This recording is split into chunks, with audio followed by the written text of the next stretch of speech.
ದಾವಣಗೆರೆ ಲೋಕಸಭಾ ಕ್ಷೇತ್ರದ ಕಾಂಗ್ರೆಸ್ ವಲಯದಲ್ಲಿ 3 ದಶಕದ ಬಳಿಕ ಟಿಕೆಟ್ ವಾರ್ ಶುರುವಾಗಿದೆ. ಇದೇ ಮೊದಲ ಬಾರಿಗೆ ದಾವಣಗೆರೆ ಟಿಕೆಟ್ ವಿಚಾರ ದೆಹಲಿ ಮಟ್ಟದಲ್ಲಿ ಸದ್ದು ಮಾಡುತ್ತಿದೆ. ರಾಷ್ಟ್ರೀಯ ನಾಯಕರು ಲೋಕಸಭಾ ಟಿಕೆಟ್ ವಿಚಾರದಲ್ಲಿ ಈ ಬಾರಿ ಅಳೆದು ತೂಗಿ ಘೋಷಣೆ ಮಾಡುವ ಪರಿಸ್ಥಿತಿ ನಿರ್ಮಾಣವಾಗಿದೆ. ಈ ಸ್ಥಿತಿಗೆ ಕಾರಣ ಯಾರು ಅಂತೀರಾ? ಈ ಸ್ಟೋರಿ ನೋಡಿ. 3 ದಶಕದ ಬಳಿಕ ಕಾಂಗ್ರೆಸ್ನಲ್ಲಿ ಟಿಕೆಟ್ ಫೈಟ್. ಜಿಲ್ಲೆಯಲ್ಲಿ ಟ್ರೆಂಡ್ ಸೃಷ್ಟಿಸಿದ ವಿನಯ್ ಕುಮಾರ್. ಎಐಸಿಸಿ ಮಟ್ಟದಲ್ಲೂ ಗುರುತಿಸಿಕೊಂಡ ಯುವ ರಾಜಕಾರಣಿ.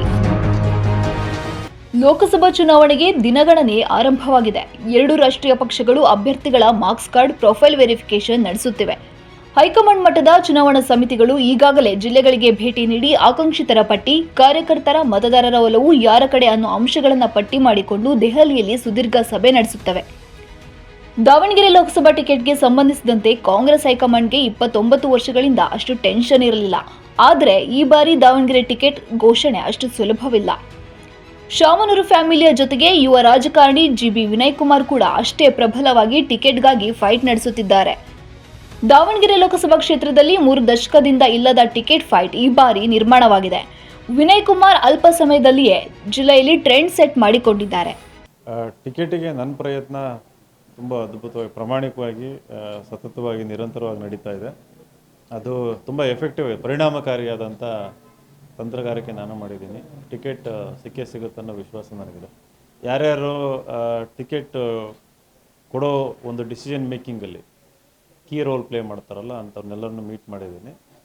ಅವರಿಗೆ ನಾನು ಪಾದಯಾತ್ರೆ ಮಾಡಿದ್ದು, ಕ್ಷೇತ್ರದಲ್ಲಿ ಓಡಾಡಿರೋದು, ನಾನು ಶಿಕ್ಷಣ ಕ್ಷೇತ್ರದಲ್ಲಿ ಮಾಡಿರೋ ಸಾಧನೆ ಅದೆಲ್ಲ ರಿಪೋರ್ಟ್ ಕಾರ್ಡ್ ಕೊಟ್ಬಿಟ್ಟು ಈ ರೀತಿ ಹೊಸಮ್ನಾದರೂ ಕೂಡ ನಾನು ಅಡ್ಡದಾರಿ ಹಿಡ್ಕೊಂಡ್ಬಂದಿಲ್ಲ, ಸಾಧನೆ ಮಾಡಿ ಬಂದಿದ್ದೀನಿ.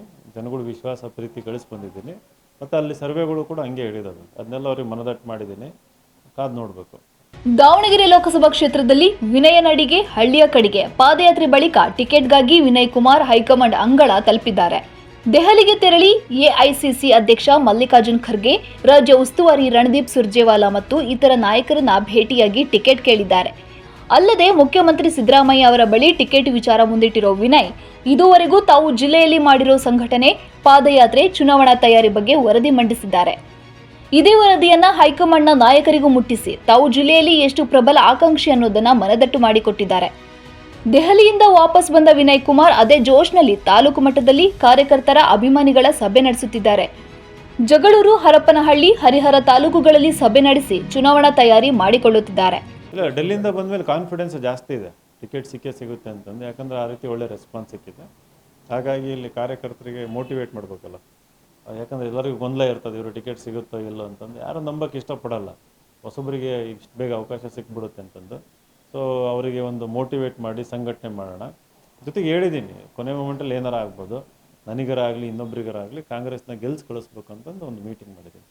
ಒಟ್ಟಾರೆ ಕಾಂಗ್ರೆಸ್ ಪಕ್ಷದಲ್ಲಿ 30 ವರ್ಷಗಳ ಬಳಿಕ ಟಿಕೆಟ್ ಫೈಟ್ ಶುರುವಾಗಿದೆ. ಇದುವರೆಗೂ ಶಾಮನೂರು ಶಿವಶಂಕರಪ್ಪ ಫ್ಯಾಮಿಲಿ ಅಥವಾ ಅವರು ಸೂಚಿಸಿದವರು ಅಭ್ಯರ್ಥಿಯಾಗುತ್ತಿದ್ದರು. ಈ ಬಾರಿ ಹೈಕಮಾಂಡ್ಗೆ ದಾವಣಗೆರೆ ಲೋಕಸಭಾ ಕ್ಷೇತ್ರದ ಟಿಕೆಟ್ ಹಂಚಿಕೆ ಕಗ್ಗಂಟಾಗಿದೆ. ಕ್ಯಾಮರಾ ಪರ್ಸನ್ ಮಂಜುನಾಥ್ ಜೊತೆ Annesh M, one Kannada news, Davanagere.